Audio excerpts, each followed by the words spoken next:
High friends, welcome back to our channel আর নিশা আর Dhriti united. অভির আইবুড়ো ভাত, বিয়ে সব কিছু তো তোমাদের সাথে শেয়ার করলাম। এবার চলো দেখাই বউ ভাতের মানে রিসেপশনের কী ছিল। সো এই ছিল আমার রিসেপশনের দিনের লুক। এই কালারটা, শাড়িটা, হেয়ার স্টাইল, মাথায় অর্কিড সব কিছু কিন্তু আমার ভীষণ পছন্দ হয়েছিল। আর সব থেকে ভালো লেগেছিল এই আর্টিফিশিয়াল রোজের বুকেটা নিয়ে আমার পার্সোনাল ফটোগ্রাফারকে দিয়ে বেশ কিছু ফটো তুলিয়েছিলাম আর ভিডিও করেছিলাম।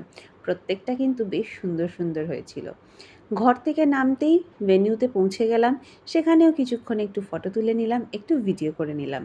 তারপরে আশপাশটা একটু ঘুরে দেখলাম, কিন্তু গিয়ে দেখলাম বউ তখনও সেজে রেডি হয়নি। তাই ভাবলাম সময় নষ্ট না করে একটু স্টার্টার কাউন্টারগুলো ঘুরে দেখি। স্টার্টারে অনেক কিছুই ছিল। প্রথমে একটু নিয়ে নিয়েছিলাম চিকেন পাকোড়া আর ভেজ পাকোড়া। এই সমস্ত খেয়ে দিয়ে তারপরে একটু চাট ট্রাই করে নিয়েছিলাম।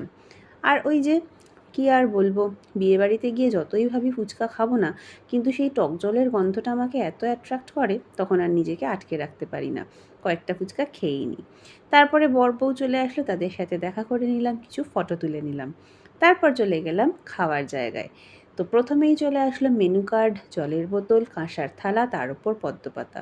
তারপর দিয়ে গেল পনির পাসিন্দা, রুমালি রুটি, চিকেন ভর্তা। চিকেন ভর্তাটা কিন্তু অসাধারণ হয়েছিল। তারপর চলে এসেছিল ভাত, দই কাতলা, স্যালাড, মাটন। এরপরে চাটনি পাঁপড় মিষ্টি তো আমি খাই না, তোমরা জানোই। খাওয়া দাওয়া শেষ করলাম পান আর আইসক্রিম দিয়ে।